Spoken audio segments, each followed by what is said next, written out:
Mũrigo ũyũ wa njanjo 200,000 cia Sinopharm kuma bũrũri wa China ũtũmĩte njanjo iria iraheanwo bũrũri-inĩ ikinya 5. Iria ingĩ iraheanwo nĩ AstraZeneca, Pfizer, Johnson & Johnson na Moderna. Rĩrĩ nĩrĩo rĩa mbere bũrũri ũramũkĩra njanjo kuma bũrũri wa China, na thirikari yugĩte gũtirĩ njanjo iraheanwo itarehĩtũkie nĩ rũhonge rwa ũgima wa mwĩrĩ thĩinĩ wa thĩ WHO. Ũguo andũ matigetigire kũheo njanjo oro yothe harĩ 5 iria iraheanwo. China has distinguished herself in quality products, and the vaccines that we are receiving here today are of high quality and have been duly approved by the World Health Organization. Ota njanjo ya AstraZeneca, ino ya Sinopharm iraheanwo na matĩna merĩ na yagĩrĩire kũigwo ĩrĩ hehu. It is a 2-dose vaccine, so you have to take 2 vaccines within a gap of 28 days.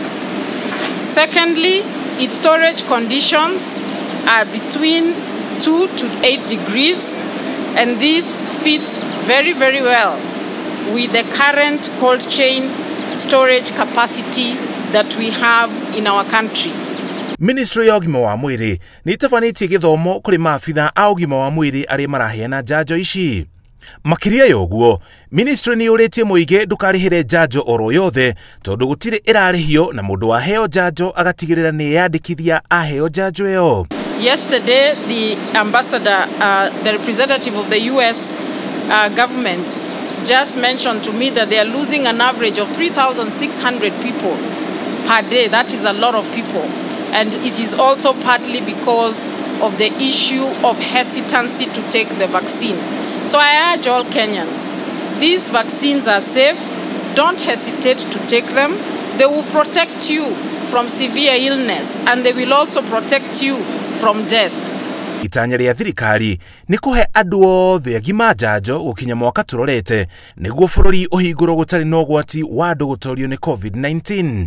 Ona gũtuĩka njanjo ici iraheanwo na kwĩyendera, arĩa marahũthĩrĩria kũheo njanjo nĩ marathaithwo matikarikie bũrũri irima-inĩ rĩrĩa ũrageria kuma rĩa kũnyihia arĩa makomete thibitarĩ thutha wa gũtorio nĩ COVID-19. Again, allow me to reiterate the need for all of us to make sure that when we are getting the vaccine, we are registered. Make sure that your details are put into the electronic platform of Chanjo. And this is important for your own safety. As I said yesterday, in the event that there is an adverse reaction, how will we follow up? How will we know which vaccine you took if you did not demand your right to have your information uploaded? Kwa hivyo ni haki ya Mkenya wote kuhakikisha kwamba ile information yote inawekwa kwenye mtambo. I really want to emphasize that, particularly now that we have got 5 different types of vaccines. You cannot risk to take a vaccine which is not recorded by governments. Njanjo ici iraheanwo thibitarĩ-inĩ cia thirikari na cia andũ kĩũmbe, na thirikari yugĩte nĩ gũthiĩ na mbere na kwamũkĩra njanjo makĩria.